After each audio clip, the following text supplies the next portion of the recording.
Hey, before we get into today's episode with photographer Mark Peterson, I wanted to tell you guys about a new file transfer tool I've been using lately called PicDrop. PicDrop is a file transfer tool that was designed by photographers with photographers in mind.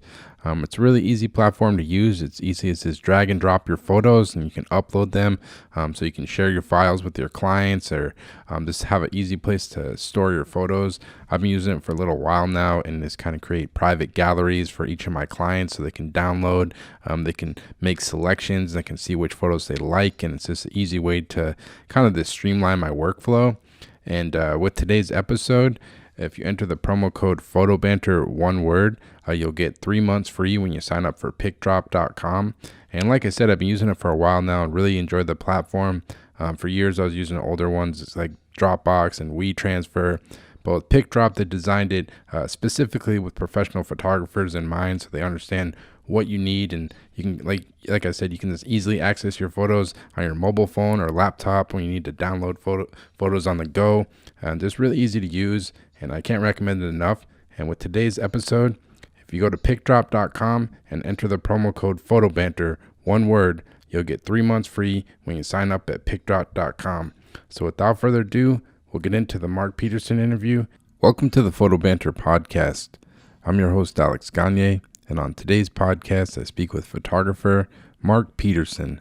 Mark has worked with clients such as the New York Times, Vanity Fair, Time Magazine, and the New Yorker, to name a few. Mark is well known for his work covering politics, for which he published a book titled Political Theater.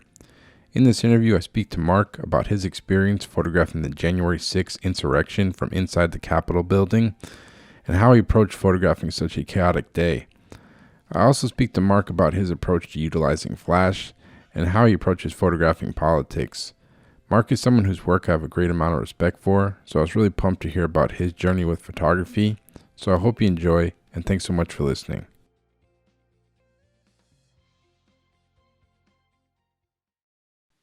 All right. Well, Mark Peterson, welcome to the podcast, man. Really excited to talk to you. A lot of listeners have requested you over the years of doing this, so I was really excited to talk to you about everything you've been doing with your photography. I guess to jump right into it, I was looking at your Instagram, and I know you've been covering politics for years, and you were actually at the January 6th, the insurrection at the Capitol. I was just kind of curious if you could kind of walk us through your day. Were you on assignment there? What was kind of going through your mind when all that was going on covering that, I guess? Well, thank you. I'm honored to be part of this podcast, so I appreciate that. Thank you very much. January 6th, I'd like to say I knew everything that was going to happen, but I was kind of surprised, like everybody else, by the level of violence and the ability of people to get into the Capitol, rioters and looters, to be able to do that. As it unfolded, it just became more and more surreal. How things evolved was, I was on assignment for the New York Times. I'd been working on a piece since January 3rd. I went to Washington, and kind of the tone of the piece was going to be about transition and the changing of power. And so January 3rd was the day of the first Congress, the opening of the new Congress. So people were being ceremonially sworn in. And, usually that day, people bring their families and it's like selfie city in all the different chambers and kind of a very celebratory thing. But this year, because of COVID, people were restricted. Mm-hmm. But that was kind of the impetus of why I was going to go to the rally. If I didn't have this assignment, I'd already planned on that. But, that's what started me being there. And so then on the 6th, from what the assignment was about, and that they really wanted me to get a picture of Donald Trump speaking that day. And then also, the rally, of course, but then look at the whole ceremonialness of the certificates being voted on or, brought in. And so, I was trying to logistically get all that, because where Trump's speech was a 40-minute walk to the Capitol from the eclipse by the White House. And Trump, of course, started late. So he started speaking just before noon or at noon. And the ceremony of carrying the certificates from one chamber to the other was at 1. So I photographed a few minutes of him speaking, and then made my way through the crowd. It was totally shocking to me. I knew that there'd be 5,000 people for the rally, but in the middle of January, there were maybe 30,000 people there.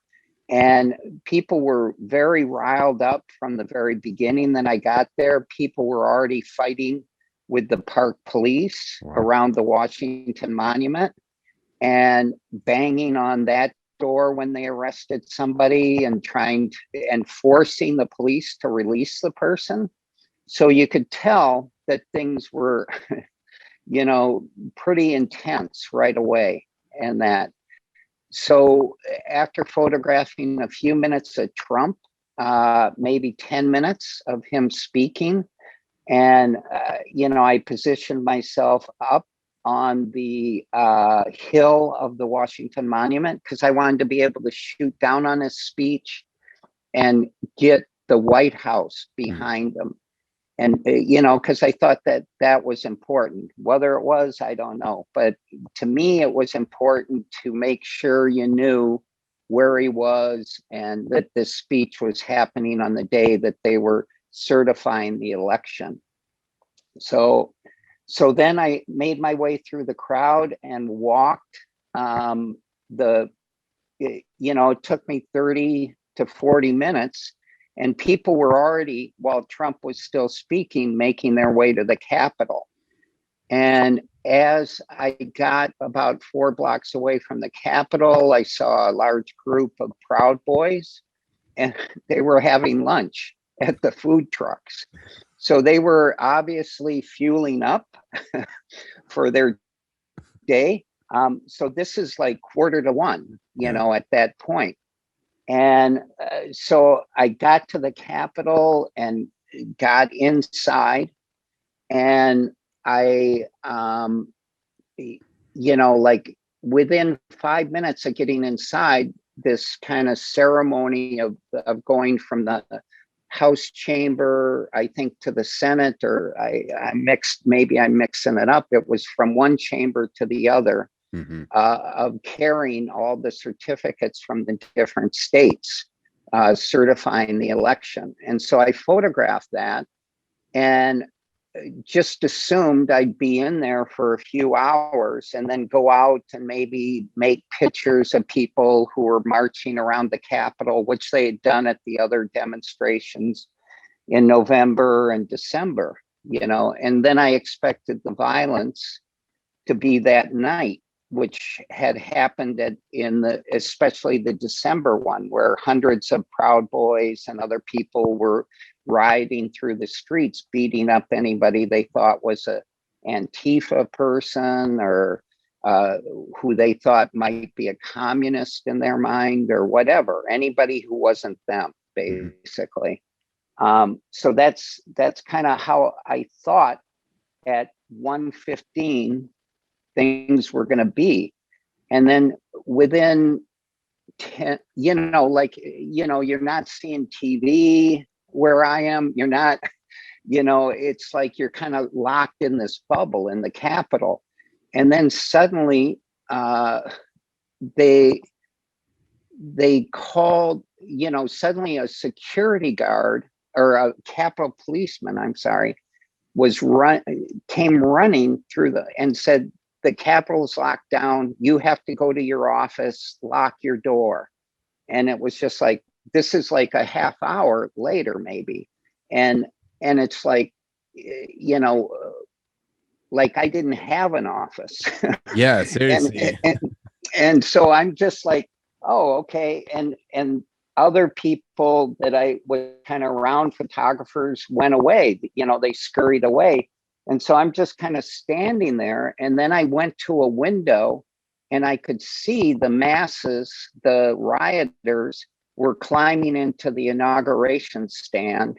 And you could see it was disintegrating very quickly out And there. what's going through your mind at this point? Because obviously you're a photojournalist and you've been documenting politics for years, but at a certain point, like, is there a moment of fear? Are you still just concentrating on documenting pictures, or like, is there a point where you're like, damn, I might need to like hide and like try to, who knows what these people are going to do once they break in? Because as you know, a lot of these people are like, the media's the enemy of the people. They think the media is terrible. Like, what's going through your mind when you start hearing people banging in and trying to get in these doors, I guess?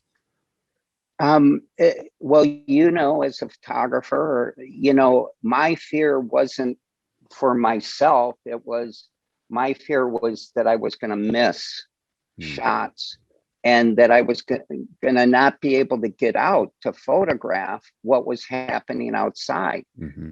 So that was my fear, was just like, oh my fucking God, I'm sitting here photographing people carrying wooden boxes through Yeah. the chamber, and this is what's happening outside. Hmm. And I got to get out there. So I tried to get out, but the building was on lockdown and they Yeah. wouldn't let me out. And so I just started trying to wander from window to window to photograph what you could see from the windows. And you could see, like, suddenly a dozen Capitol police officers just crawling on the ground because they'd all been bear sprayed. And Hmm. so you knew you know, stuff was really going, you know, to an extreme level. So I started to try and figure out if I could get into one of the office buildings, and that if I could do it that way, if I could, you know, then get outside through one of them, because they weren't letting me out of the Capitol. And as I was trying to do this, I heard this just extreme banging one floor below me. And I was like, what the heck is that? You know? And so I went down the stairs and I see one police officer sitting there with his hands up, trying to talk to people who you couldn't see. They were down the corridor trying to talk to them, telling them to get back. And that was, you know, Capitol Police Officer Goodman. Yeah. And so all of a sudden, he's backing up. I'm right next to him. And around the corner comes the guy with the Q shirt, the guy with the Confederate flag, Buffalo Head man, QAnon guy. You know, they all come. And then ironically, a couple friends of mine, photographers, Ron Haviv and Ashley Gilbertson, who had come in with that group through the door or window, however they got through.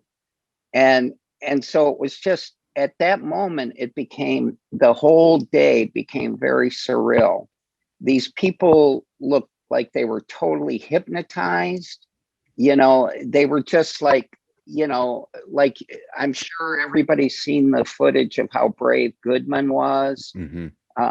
and just trying to slow the progress of the people, because he knew there were still senators and the vice president were still trying to make their way to safety.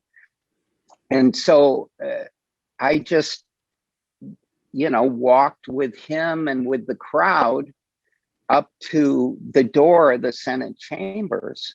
And at that point, they were met by a half dozen other police officers. And they just, yeah, they were just kind of totally lost up there in knowing what to do at that point. They didn't know where they were. They were asking where, you know, the vice president was, where other, elected officials were, because they obviously wanted to do something to them, Yeah. you know. So And from that point, I just kind of kept wandering, kept moving. yeah, that's because I was gonna ask is like when all this chaos is going on, like how do you focus as a photographer and like how did you kind of navigate what you were gonna photograph? It was just like kind of like you're saying, this kind of wandering around and this kind of shooting pretty much because it's gotta be hard to concentrate in such a chaotic thing that's like never happened. Yeah, yeah, it was very surreal, and it was hard to keep reminding yourself to keep taking pictures, Mhm. because there were points you just wanted to watch how unreal it was. And the people, were just, it was my job to keep working. It wasn't my job to worry about myself. It Yeah. wasn't my job, to make uh an editorial decision. It was just my job to keep working, and that at that moment. And so I just kept wandering. I think I went down the wrong hallway many times, but then at other times I came upon scenes that were just unbelievable. Yeah, because Like, that's what they go kept ahead. saying. I've never been to the Capitol, but they on TV when they're talking about, they said that building is like extremely hard to navigate and it's easy to get lost in there, right? Yeah. Yeah. I mean, once you get inside, you don't know whether you're going north or south or east or west. And there aren't a lot of windows on especially the lower floors. So you're just surrounded by concrete. And I don't know, like, I lost cell service very quickly. So it wasn't like I could communicate with the editor I was working with at a certain point Hmm. to go, okay, what's happening here? What's happening there? But what I kept trying to do was just keep moving after I photographed something. Or if somebody, there were times, yes, people threatened you, people wanted to do you harm. But uh, luckily, I just moved on. Yeah. I know other people had very bad experiences, other photographers, and it's awful what happened to them. I was lucky or whatever. I mean, I was alone the majority of the day. When Ron and Ashley came in, we were together for a while, and then they got pushed on the other side of a police line. And because I had my Capitol, my Senate photo gallery pass, I was able to stay Hmm. there. And so I was separated from people for hours and just wandering with the crowd in the building and stuff, and just trying to make a picture that showed what was going on. Yeah, And then, yeah. of No, course, keep going. sorry. Uh, and then in my mind, I kept thinking, I got to get outside to show all these people, who are on the building, who are on the steps of the Capitol. So finally, after a bit, I made my way through one of the doors that had been breached and went outside and photographed. And then when a group pushed their way back in, I went back in with them. So I went in and out several times. Yeah, it is intense, man. Powerful pictures. Because like looking at your work, you spent a lot of time like you photographed Proud Boys, Klans members. Like what is it about like documenting these people? Why is it important to document these people? And I guess like what have you learned through your experience, kind of dealing with these like fringe groups of people? I guess. Um, well, I think the thing I've learned is that they aren't fringe, Yeah. that these people are everywhere in Yeah. our society. That was a thing I was trying to show in my work by going into certain people's homes in all different parts of the country, Boston, in Connecticut, in, out in the West, in Los Angeles, or, in Portland, different places, to show that it wasn't just this idea that a lot of people have in America, that this racism, that these white supremacist groups are based in the South, and that's where they are. And so I really wanted to show that what the former president was saying was echoing through our society, and people were willing to commit violence or become part of something so extreme and awful, but that they were accepted in their community, And so I know a lot of people think if we don't show these groups, that then they'll just go away if they don't get attention.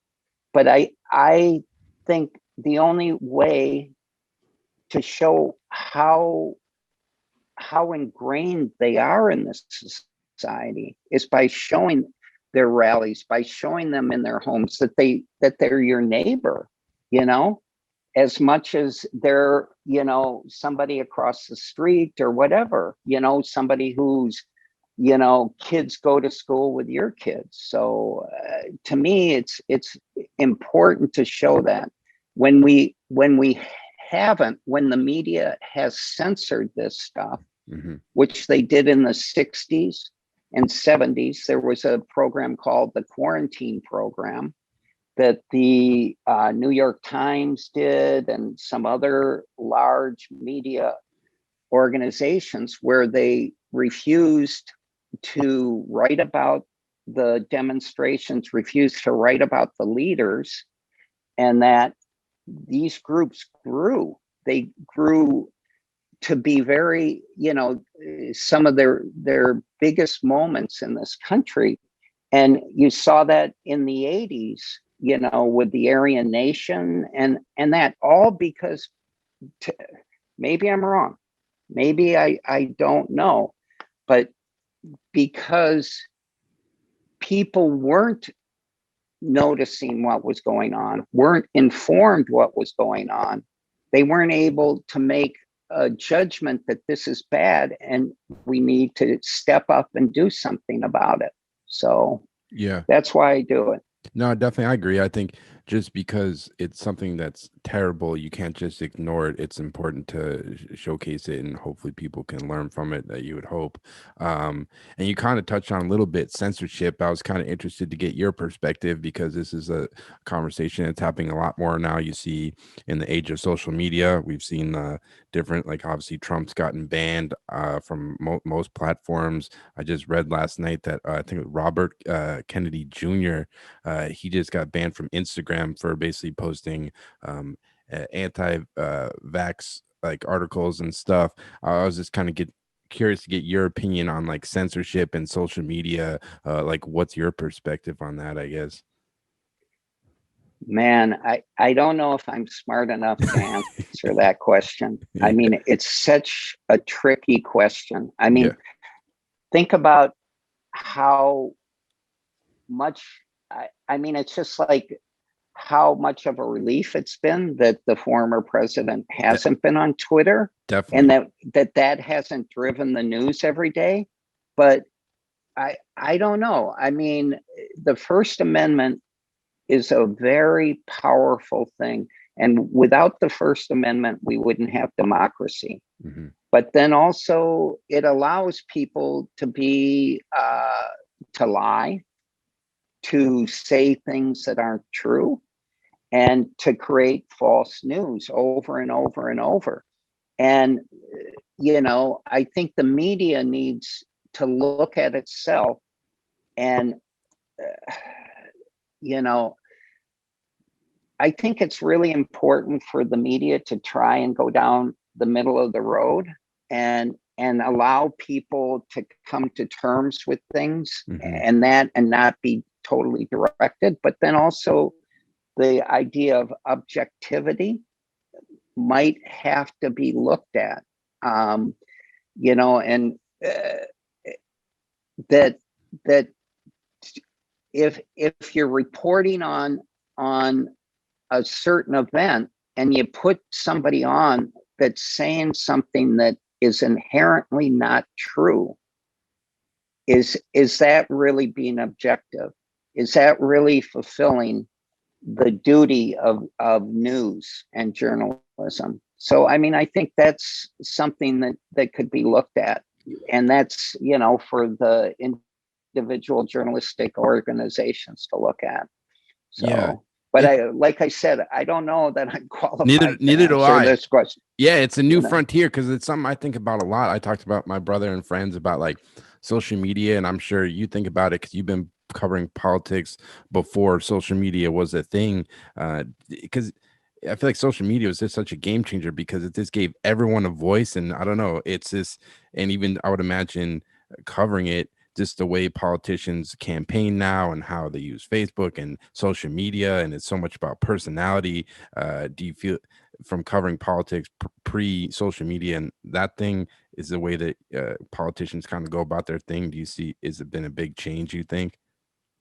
Yeah, I think it's allowed them to circumvent a lot of it, and Trump proved that Hmm. he became the voice that drove the echo chamber. And I think you can look at different people who have used that, who sit in their living room and will drive the news cycle by starting a hashtag Hmm.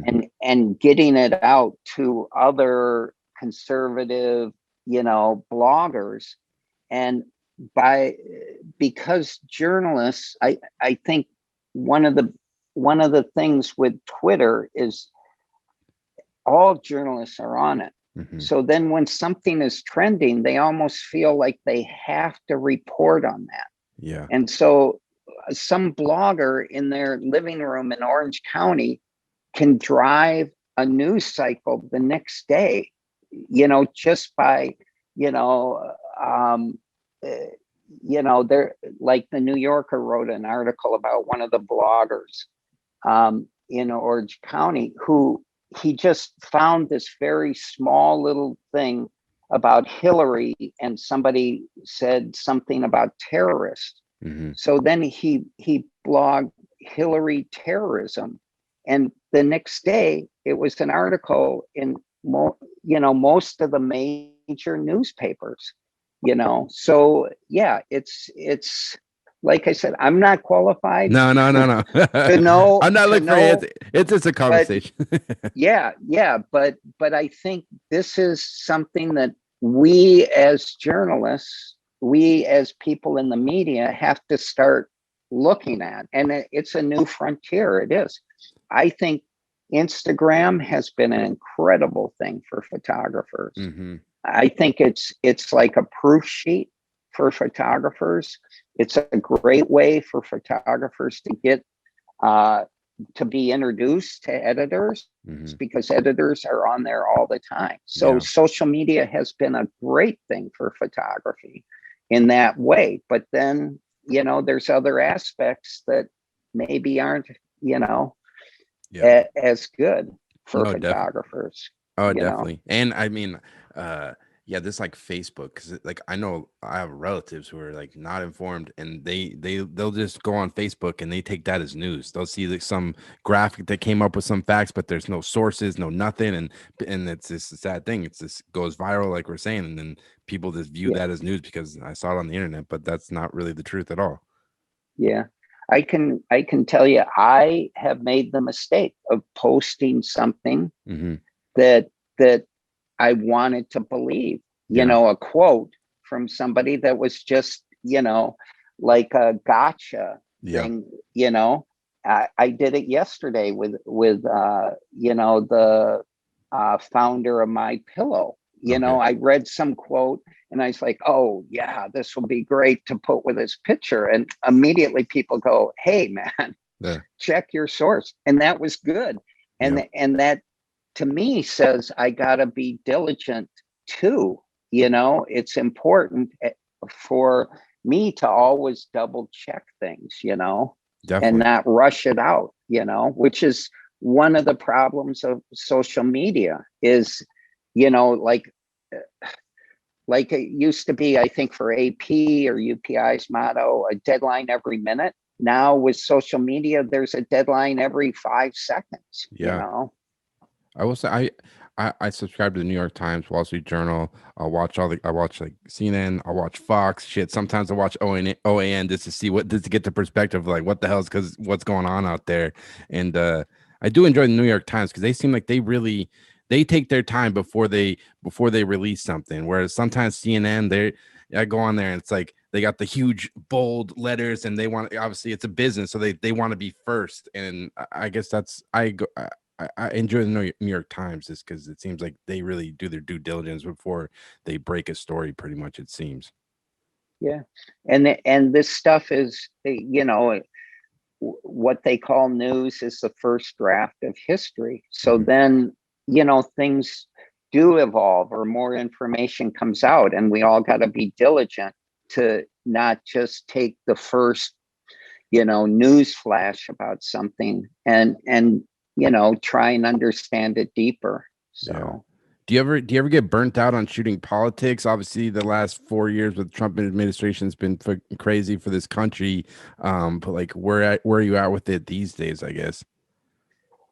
um yeah, I mean, yeah, I'd say on January 20th, I kind of, you know, took a deep breath, and uh, I'm trying to figure out where I'm going to, what my next project will be. But I think, um, projects don't really end. They Mhm. they lead to the next project. I heard somebody say that on a lecture yesterday, and it really made me think about that it's all intertwined. But yeah, I mean, I think that there's a lot going on right now, Mhm. and just because one person is removed from the scene, there'll be either fighting to replace that person, or maybe there'll be something I won't be so jaundiced at Mhm. looking at, which I was with my political theater work. Mm. And how do you kind of first initially kind of get into photography to go back? Like I know, I think you're originally from Minnesota, but how do you kind of first discover photography? Um, yeah, I came to it in my mid 20s. I had kind of failed at everything else by that point. And so I thought I would try photography because I thought it'd be easy. And that was my first mistake in photography. Um, I, I literally lucked into it where, being from Minnesota, I went to a Twins game and just started talking because the Twins had no fans. I could sit right at third base, even though I didn't have a ticket for that, and Was talk to this the photographer was this who was sitting what shooting. stadium would that be? Was it prior to Met. Metrodome, right? Yeah. All right. Yeah. Yeah, yeah, the old Metropolitan Stadium out in Bloomington. Yep. And literally I could just sit there, and I was talking to the person, and I said, "Oh yeah, I want to be a photographer." And he was like, "Well, I need a stringer. Come in tomorrow." And so I was just very lucky to get a start like that, you You, know. you kind of self-taught pretty much, or did you ever take any courses or anything? Well, I've been really lucky to have some people, Minnesota photographers, that really helped me. Jim Hubbard was the bureau chief at UPI, and Paul Shambroom, who's now a professor at the University of Minnesota, really helped me, and Tom Art, who's one of the really great Minnesota street artists, street photographers. Um, they really helped me, but it was just really luck that people took a chance on me, and when that door opened, I just ran as hard as I could and hoped they didn't notice how um, unqualified I was before the door shut. And I lucked out and got a job with City Pages, the alternative newspaper, which really was a great experience to learn feature photography and just shoot things that weren't, you know, to have to develop kind of a style or develop to figure out a portrait when you walk in a room and the person's just staring at you, which is, is the most frightening thing in the world, That's what I was and gonna ask you. Have you always been comfortable like approaching people? Because like a lot of these, I mean, for me, like looking at some of the stuff you photograph, I would be intimidated as hell going to some dude's garage and he's like a Klansman or whatever it may be, the Proud Boys or whoever. Have you always just been comfortable like talking to people and approaching people to photograph them, or? Some Yeah, no, I'm a very shy person. It might not seem like it, but No, I am. definitely not. I would never think that looking at your Yeah, photography. yeah. And so that's one of the toughest things for any photographer, is to put yourself in the situation you need to be. And I know very a lot of great photographers that I've met. It's like they could sell somebody on anything. Like they could be a used car salesman if they weren't a photographer, because they just have that ability to make people feel comfortable and relaxed. And that I don't. I'm just kind of, but maybe that's why people allow me in, because they just want to get rid of me, because I'm so, uncomfortable around them. They're just like, yeah, we'll do anything just so you leave. I don't know. Yeah. Yeah. But I'm not yeah, you know, that's the hardest thing in photography, I think, for any photographer, is how to get access. And like what you're mentioning, that picture, I mean, I called probably 10 people before I got that picture. Yeah. And that's the thing, is just to keep, if you want something, if you want a certain picture or a certain thing, to just, even though one person turns you down, hopefully there's somebody else you can go and photograph to show what you want to show. Yeah. And that never changes, even at this point in your career. People probably like look at your work and be like, maybe it gets easier, but I'm guessing it doesn't. It's still pounding the pavement, banging on doors, and making stuff happen, right? Yeah, I mean, I still pitch stuff all the time and probably get rejected 9 out of 10 times. And that's the hard part about keep working, is not, and it's just like, any salesperson or anything, to not get discouraged by that, to just go, well, there'll be somebody else. I'll just try it with somebody else, Yeah. and yeah, it's a hard profession. It is, and I've been really lucky in it. People have really supported me. I've been so lucky. I have a great agent, Marcel Saba, who I've been with since 1992. So very, very lucky to have somebody so honest and supportive as he is. Yeah, and in terms of like your work, like how would you describe it? Like, would you say like you're a photojournalist or like a editorial photographer? Because I think like a lot of like quote unquote traditional photojournalists, they won't do like they won't really, you can't really utilize Photoshop and make enhancements and stuff like that. Or like, what's your kind of approach to your work? I guess if you had to describe it. Um, yeah, I think I started out, trying to follow the rules, and I still believe in those rules. I think those rules are very important for newspapers to really follow, so that people have belief in the pictures. But I think I've become more of an editorial photographer, where obviously I'm trying to reflect what I see in that person, and how I use my flash, how close I might get to somebody.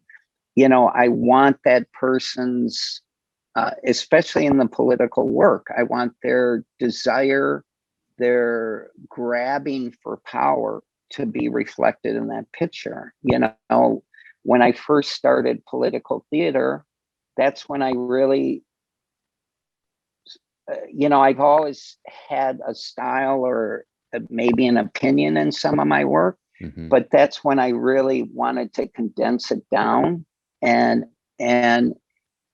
some of the first pictures I took were of just Chris Christie's mouth, who was a very belligerent, public servant, who, when just a teacher would ask him a question about his education policy, he would walk over to him at a town hall and just start yelling at him. Yeah. And belittle that person for even questioning anything. And so I just wanted to focus on his mouth and how, he used that for his power, or when I took a picture of Ted Cruz, he's the son of a preacher. So I wanted to photograph him like a preacher, like Day of the Hunter or something like that. I mean, I've always loved movies, and my favorite movie is Citizen Kane. And some of the shadowing and the depth of field that's in that movie is incredible. But there's also a sequence when Foster Kane runs for governor. And so, a lot of the political theater, style comes from that. Mm. Yeah, and was the flash, were you using the flash before you kind of the political theater thing, or when did the kind of flash? Because when I think about your work, that's what I really enjoy about it, is like these stark contrasty images, sometimes the black and white stuff. When did you kind of start bringing flash into your work? Because going back to like quote unquote traditional photojournalist, whatever you want to call that, a lot of times it's just kind of natural light, not so much flash. But yours, it seems like you're kind of working with like multiple flashes sometimes. When did that kind of come into your workflow? Yeah, I've used flash pretty much throughout my career. When Especially when I came to New York to work for magazines, you had to shoot color slide film, which was 100 ASA. And it being in New York, it wasn't like you got these lovely sunset colors, magic light, so you had to force the light there. And so, there were people, of course, I always loved Diane Arbus's work, because of her flash. But then in color work, I loved like Jeff Jacobson's work, a great, great American photographer who really developed the flash in color. And, in a documentary style, in a street style that I've always looked up to him, or Larry Fink, Yeah. who's an amazing photographer with his flash in black and white. And I've never been on the road they have, because they're so great. But that's the road I'd like to get to one day. I mean, those two are such stellar photographers using flash. It's unbelievable.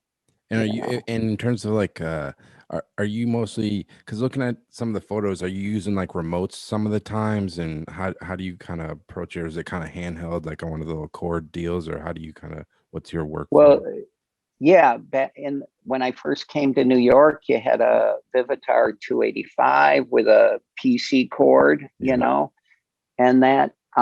But technology now, I have a radio transmitter on my camera, and then it transmits to the flash. I use Godoc flashes. I love Godocs, man. Good price point, and they work great, man. Unbelievable. Yeah. It's just like, and so yeah, I'm holding the flash to try and accent a certain moment in that scene. So because I shoot so wide, there can be so much chaos Mhm. in my pictures. And I love chaos. I love, things to be messy and complicated. I'm not saying my pictures are complicated, but just that it's not just a simple, background or whatever. And so the flash helps the viewer get to that point inside that chaos.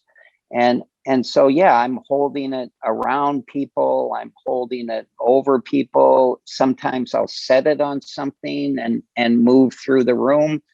Sometimes in the political theater work, I I give the flash to somebody in the front row and I'd say, just point this up at that person, and whatever you do, don't look at it. It will Yeah. blind you. So and people were nice enough to do that. It was kind of shocking that they were polite enough to help me and that. But yeah, um, it would be great to have an assistant. Some photographers are doing that now. But because I'm kind of a shy person, I don't think I would know what to tell somebody to do. And then I'd feel guilty that they were working, and I'd be like, oh, don't you want to sit down? Should I get you a Yeah, no, coffee? I feel the same way. Like I never use assistants, and when I do, it feels like I'm like babysitting someone, and I like appreciate them. I'm like, yeah, it's like the same thing. It's like Yeah, we're gonna be here about 2 more hours. Is that cool? Do you need to leave early? yeah, Are you good? uh,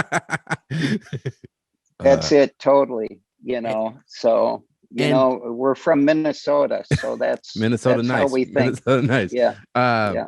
and one more point on the Flash, I was just curious about: do any of the subjects, whatever the politicians or whatever, do they ever get annoyed with the Flash going off all the time? Because that's one thing I was thinking about. Because like a lot of times you're in these rooms where someone might be speaking, or are you just shooting a ton, or like are you kind of picking your moments, or how do you approach that element of it? Yeah, I mean, there have been times where people have asked me not to use Flash, Hmm. eh, but yeah, I just say, I won't use it as much, but I have to. This is my style. Yeah. So, I think with these politicians, I think, Flash is crack to them. It's just Oh like yeah. to them, they think, you know, wow, something's going on, or I've really captured, this moment. I mean, I think you can use Flash, to create, an energy, and that, when things are so boring, I mean, the these events, a lot of the events I go to, it's like, oh, there's that podium again that I photographed 2 states ago, Hmm. and so the it's just important, to try and make to remove that from your mind, that you're in the same scene you've been in hundreds of times, and look at it new that moment. And I think the Flash helps me with that. No, I love it. It So just adds like a different texture and emotion. It's just like a real. That's what I really love about your work. There's just like so much energy to it, and that's what I kind of enjoy about it. Um, and one project I was interested in talking to you about, I believe it was called Acts of Charity. I was kind of curious what that project was all about and how it kind of came about for you. um eh, yeah, when I moved to New York, in 87, I started to really use color and learn color. Um, and so in 92, I think it was, I was assigned by the New York Times Magazine to follow Brooke Astor. That's her Mhm. in the mirror with her chauffeur. And so I spent the day with her, and it was just like going to a different country, because I'd never seen this wealth, coming from Minnesota. In Minnesota, people don't walk around, or at that time, they didn't walk around in Chanel with white gloves. Maybe they did in their private parties, but you didn't see them on the street like you could. And so I followed her around, and I was just like, this is a world I really want to explore. So, I was lucky enough to get a lot of assignments but also work on it, myself, and just photograph it. This is all with Flash, and I was learning Flash, here's Flash again. I'm using a PC cord, putting it around the person's body, but, it was like going to a foreign country and trying to understand it for me. I don't know if I ever did. I mean, here's, debutante balls. You say about access and getting access. It took me 5 years of calling them to get into a debutante ball. Wow. And that. And so every year, I mean, they only happen like around the holidays. And so every year I'd start calling, and then finally they let me in. Why? You could say, why would you let Mark Peterson? I always wonder why anybody would let me in to photograph them. So here's Donald Trump. You're a nice guy, Mark. That's why I let you in. But that was Trump and his daughter, Ivanka, there, at a polo match out on Long Island. So, yeah, it was amazing work. And thank you.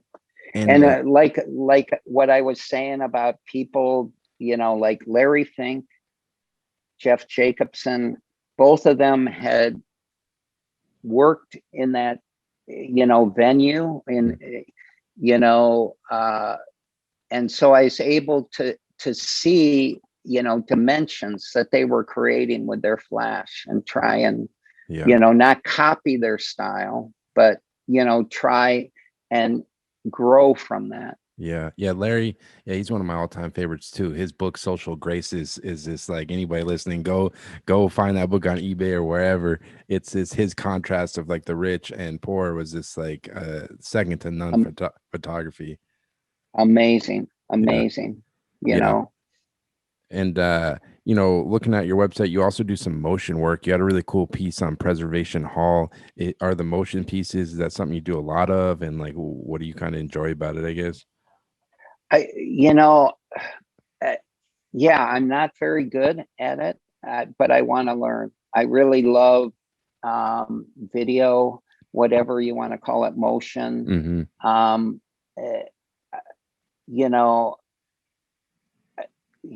really trying. It's so hard. If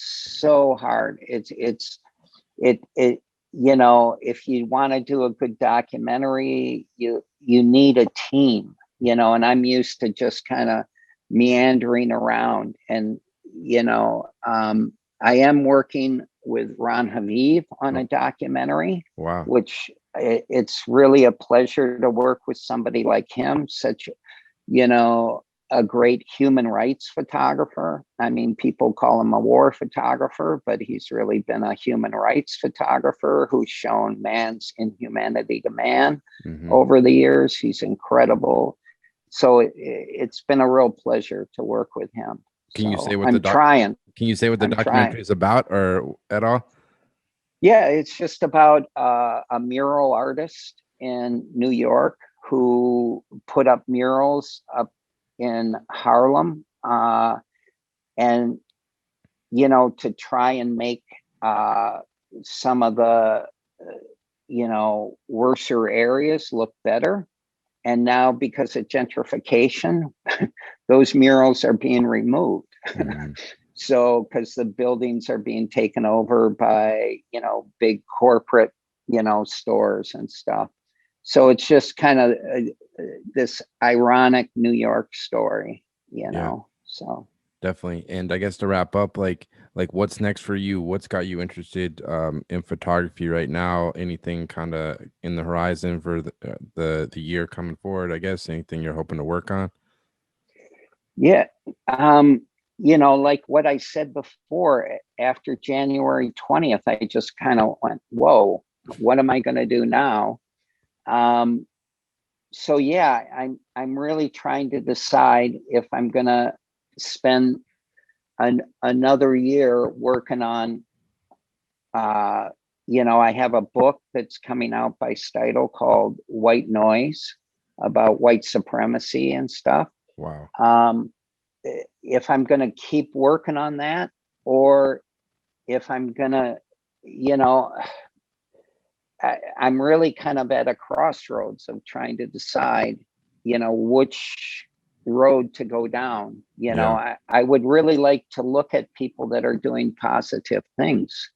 Yeah. And I mean, I think this year has really shown us that there is humanity out there, that people can come together and demonstrate in the streets for change, or the whole COVID-19 epidemic has shown that people, I mean, when you think of the food banks that people have just started out of nowhere, Yeah. and are feeding hundreds of people, there's all this stuff out there that I think, uh, maybe it's time to look at that, Yeah. so Well, I look forward to it, Mark, man. Like I said, big fan of your work, and can't thank you enough for taking the time to do this, man. It's a real pleasure talking to you about everything you've been done within photography. So thank you so much.